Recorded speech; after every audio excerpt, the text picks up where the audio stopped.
कैसे कम बोलने की आदत डालें? तभी बात करें ज़रूरी जब हो। बोलने से पहले सोचें कि आप जो कहने वाले हैं वो वाक़ई ज़रूरी बात है कि नहीं।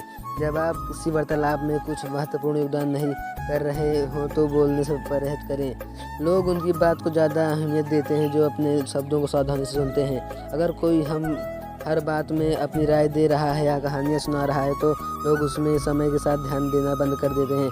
अगर आपको ज़्यादा बात करने की आदत है तो आपको भी बेकार जानकारी बांटने की आदत पड़ जाएगी। चुप्पी तोड़ने के लिए बात नहीं करें। कई बार लोग सिर्फ चुप्पी तोड़ने के लिए बात करते हैं। हो सकता है कि आप ऑफिस या स्कूल में सिर्फ इसलिए बोलने लगे हैं क्योंकि वो चुप्पी या ज़बरदस्ती नहीं हो पा रही है। कई बार चुप्पी ठीक होती है और उसे ख़त्म करने के लिए बोलने की ज़रूरत नहीं है। उदाहरण के तौर पर अगर आप और आपके साथ काम करने वाला एक समय पर ब्रेक रूम में है तो आपको बातचीत शुरू करने की ज़रूरत नहीं है। अगर वो आपके साथ बातचीत करने में रुचि नहीं दिखा रहा है तो शायद वो आपस में जान पहचान नहीं बढ़ा जाता है। ऐसी स्थिति में एक विनम्र मुस्कान देकर चुप्पी को बराबर रखें। अपने शब्दों के बारे में ध्यान से सोचें। अगर आप बहुत ज़्यादा बोलते हैं तो हो सकता है आप वो बोल दें जो सबसे पहले आपके दिमाग में आए। आप एक बार को भी ऐसा ही सोच पाएंगे कि ये बात उचित है कि नहीं। कम बोलने की आदत डालने का मतलब है अपने शब्दों को तोल लें।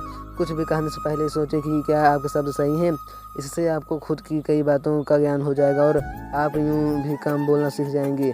कई बार लोग ज़्यादा बोलने की वजह से ऐसी जानकारी भी दे देते हैं जिसे वो छिपाना चाहते हैं। जब भी आपके मन में कुछ कहने का विचार आए, खास तौर से अगर वो बहुत निजी है, तो एक बार रुक जाएं। याद रखें कि आप बाद में भी नई जानकारी दे सकते हैं, लेकिन अगर कोई बात सार्वजनिक हो गई तो उसे फिर छिपा नहीं सकते हैं। बोलने से पहले समय का एहसास कर लें।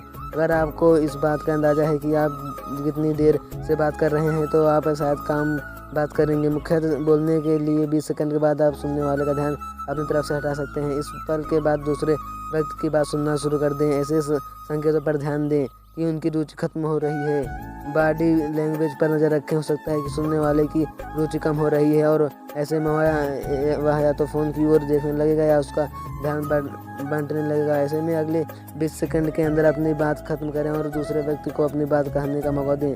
सामान्य तौर पर हम एक समय पर 4 सेकंड से ज़्यादा बात करने की कोशिश करते हैं। इससे ज़्यादा हम बात करेंगे तो दूसरा व्यक्ति उत्तेजित हो सकता है और ये सोच सकता है कि आप उसकी बात काट रहे हैं। जब भी आप बेचैनी के चलते ज़्यादा बोलते हैं तो एक बार तो सोच लें। कई बार लोग सामाजिक बेचैनी के कारण ज़्यादा बात करते हैं। जब आप ज़्यादा बात कर रहे हैं तो उस पर ध्यान दें।